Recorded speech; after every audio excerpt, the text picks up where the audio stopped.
Hey guys, গুৱাহাটীৰ পৰা ৰিকুৱাৰমেণ্টৰ কাৰণে নটিফিকেশ্যন আহিছে য'ত আপুনি এপ্লাই কৰিব পাৰিব মেনেজাৰ ফাইনেন্স পোষ্টৰ কাৰণে আহিছে নটিফিকেশ্যন আৰু এইটো ৰিকুৱাৰমেণ্টত আপুনি এপ্লাই কৰোঁতে কোনো ধৰণৰ এপ্লিকেশ্যন ফি পে'মেণ্ট কৰিব নালাগে চিলেকশ্যন প্ৰচেছত কোনো ধৰণৰ ৰিটেন এক্সাম আপুনি এটেম্প কৰিব নালাগে আৰু জব লোকেশ্যনটো আপোনাৰ গুৱাহাটীতে হ'ব আৰু মান্থলি আপুনি 65,000 চেলাৰী ৰিচিভ কৰিব যদি আপুনি ইণ্টাৰেষ্টেড হয় এইটো নটিফিকেশ্যন ৰিগাৰ্ডিং কমপ্লিট ডিটেইলছ এটা চিষ্টেমেটিক চেক কৰিব পাৰিব আৰু নটিফিকেশ্যন ৰিগাৰ্ডিং যদি কোনো ধৰণৰ কুৱেশ্যন থাকে ভিডিঅ'টোৰ কমেণ্ট ছেকশ্যনত কমেণ্ট কৰিব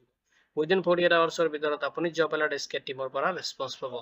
যদি ভিডিঅ'টো আপোনাৰ কাৰণে ইনফৰ্মেটিভ লাগে দেন ভিডিঅ'টোত কমেণ্ট আৰু এটা লাইক কৰিব আপুনি নাপাহৰিব যদি আপুনি ইণ্টাৰেষ্টেড নহওক দেৰি নকৰি আজিৰ ভিডিঅ'টো আৰম্ভ কৰোঁ এতিয়া চাব ৰিকুৱাৰমেণ্ট অভাৰভিউখিনি অৰ্গেনাইজেশ্যন আছাম ষ্টেট ট্ৰান্সপোৰ্ট কৰ্পোৰেশ্যনৰ পৰা আহিছে নটিফিকেশ্যনটো আৰু পোষ্ট দি আছে মেনেজাৰ ফাইনেন্স পোষ্টত আপুনি এপ্লাই কৰিব পাৰিব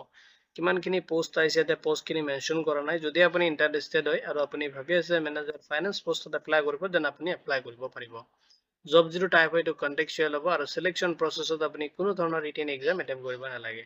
এপ্লাই কৰোঁতে আপুনি কোনো ধৰণৰ এপ্লিকেশ্যন ফি পে'মেণ্ট কৰিব নালাগে ফ্ৰী অফ কষ্ট আপুনি এপ্লাই কৰিব পাৰিব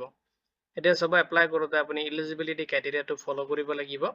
য'ত বিচাৰিছে যদি আপুনি চাৰ্টাৰ্ড একাউণ্টেণ্ট কোৰ্চটো কমপ্লিট কৰিছে যিকোনো ৰেকগনাইজ ইনষ্টিটিউটৰ পৰা আপুনি এপ্লাই কৰিব পাৰিব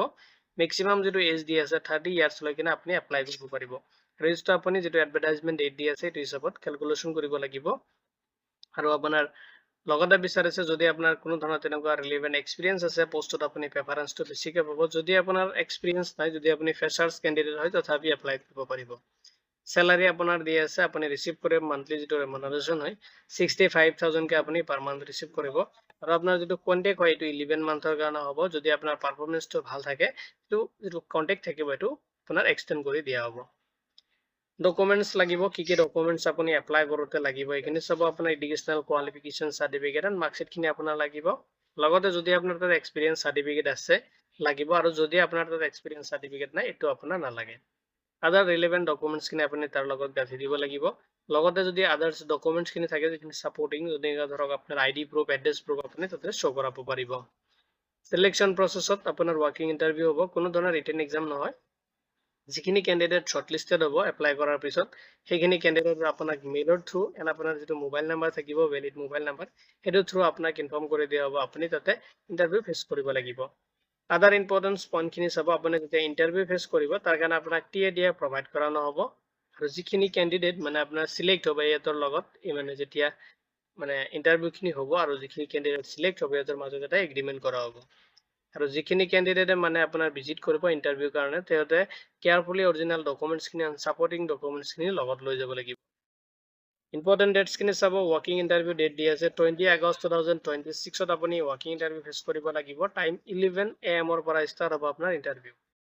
আৰু ইন্টাৰভিউ ভেন্যুটো দি আছে এইটো ভেন্যু আপুনি নোট কৰি ল'ব আৰু এইটো ভেন্যুত আপুনি ভিজিট কৰি কিনে ইন্টাৰভিউ ফেস কৰিব লাগিব লগতে আপুনি এইটো যেটো এড্ৰেছ দি আছে এইটো এড্ৰেছতে আপোনাৰ এপ্লিকেশনটো আপুনি সাবমিট কৰিব লাগিব office of the managing director Assam State Transport Corporation headquarter দি আছে ৰূপনগৰ গুৱাহাটী আসাম আৰু পিন নাম্বাৰটো দি আছে 781032 এটো এড্ৰেছ আপুনি নোট কৰি ল'ব আৰু এটো এড্ৰেছত আপোনাৰ এপ্লিকেশনটো সাবমিট কৰিব এন্ড আপুনি তাতে ওয়াৰ্কিং ইন্টাৰভিউ ফেস কৰিব লাগিব ইম্পৰ্টেন্ট লিংকখিনি এটো ভিডিওৰ ডেসক্ৰিপচনত চেক কৰিব পাৰিব লগতে আপুনি জব এলাৰ্ট এছকে পৰ্টেলটো ভিজিট কৰিব পাৰে লেটেষ্ট জবৰ আপডেটৰ কাৰণে ভিডিওটো চোৱাৰ বাবে ধন্যবাদ দি কিনে আজিৰ ভিডিও মই ইমানতে সামৰিছো